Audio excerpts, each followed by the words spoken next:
What does it feel like to live with dementia? The experience of living with dementia is often a challenging one. The more people's emotions and perspectives are understood, the better they can be supported. This film introduces 4 people who are able to share their insights on living with advancing dementia, insights that were filmed over time and which were not always easily communicated.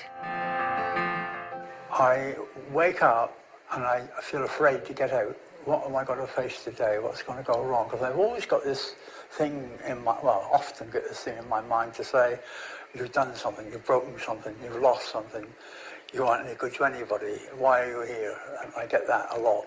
Oh, it's awful. You get to the stage where you don't want to talk to people in case you repeat yourself.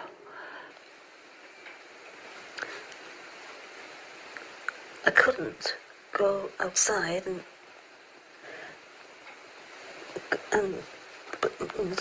go to a shop or something. I died. Well, I couldn't do it. I used to do it all right one time. But it seems to get a bit harder and harder every year.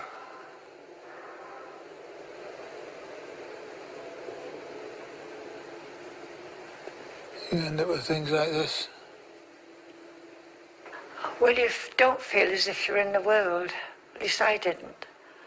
I didn't feel as if I was part of the world. Yeah, I used to have fun.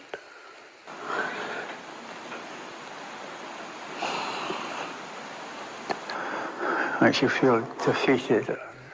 What good am I in this world? I'm doing nothing. I want to sit down here and be fed and sleep and washed and like an animal. Let me live.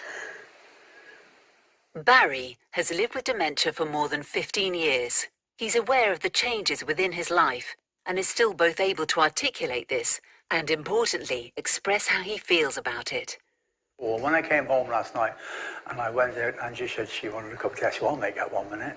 So I went out and made the tea, but I couldn't remember which cupboard was which. Couldn't remember where the jam goes, where the sugar goes, where's the milk, where's that. And I was out like this for a minute, so this is my kitchen. I used to manage butcher shops, I used to run a care home. I used to drive all over the country giving lectures on meat. Here I am, I can't make a cup of tea. Olive, who has lived in a care home for 2 years, describes her feelings about dementia. Awful. It's terrible. Because you're hurting the people you love most. Dementia. You really are. It makes you feel very guilty.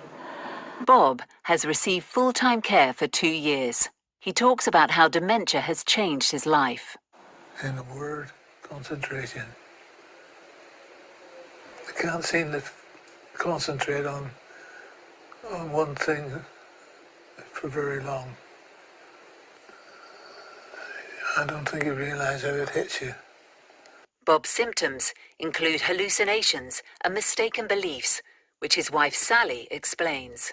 When he gets hallucinations, they're extremely real to him. He sees things that aren't actually happening. We've had problems where his room's been on fire and he's had to get out. Shortly before Bob moved into a care home, there were 2 occasions when he found himself on the roof of his house. And twice I got up on a roof, walked across the roof of a house. And I don't know what made me do it. That's the difficult part, you can't explain it. All you can say is it happened and you did it. 1 o'clock in the morning, it's quite frightening. Judy was diagnosed with dementia 11 years ago. She experiences problems with visual perception and is often disorientated. Where am I here? I know who I am. I've got that one down. Okay. Where are you here? Yeah, no, where place is this place? Judy's daughter Karen knows her mother so well that she understands Judy's needs and feelings even when Judy can't find the words. She wants to express herself in ways that she just can't anymore. She wants to do things that she just can't do anymore. But because she still has a little bit of insight, it makes it really difficult because she still knows the things she wants to do, but she just can't do them. Why are you sad, Mum? Oh, looking back. Looking back. Looking back? Yeah. Why does it make you sad looking back? Oh, I don't know. Probably I should have done other things.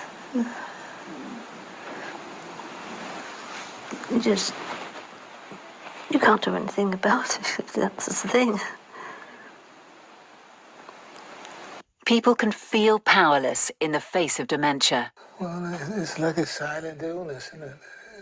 It's the sort of thing that creeps up on you. Yeah, there is a feeling of loneliness. But dementia stole in. I had no understanding that there was coming this thing that was going to attack my mind. I had no idea that anything could attack my mind, if you know what I mean. Other people, yes, but not me. It didn't occur to happen to me. And it's just like a persistent spy, almost. Someone who is not recognizable. But his effects are, what he leaves behind him or what he's implanted are noticeable.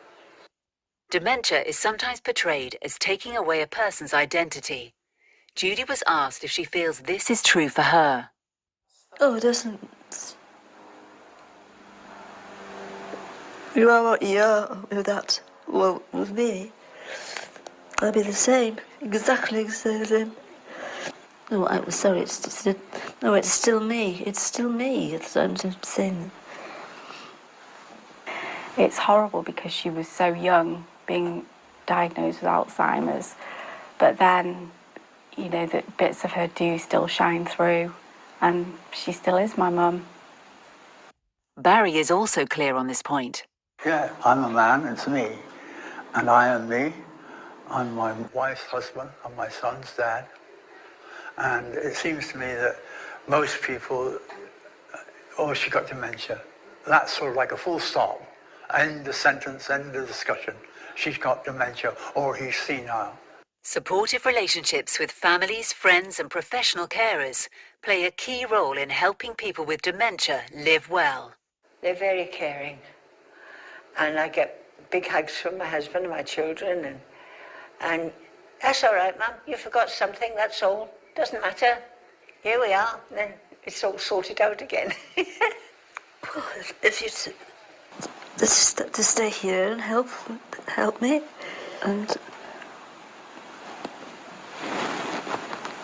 just to be. Always been friends as well. Yeah, well, friends before the romance, so I think then you do stay in a loving relationship because the depth is there, isn't it? But he's still the Bob I fell in love with, and I still love. You know, he's still that person underneath everything. For people with dementia, as with any individuals, empathy and support can help to retain their sense of identity, as well as enhance their well-being and quality of life.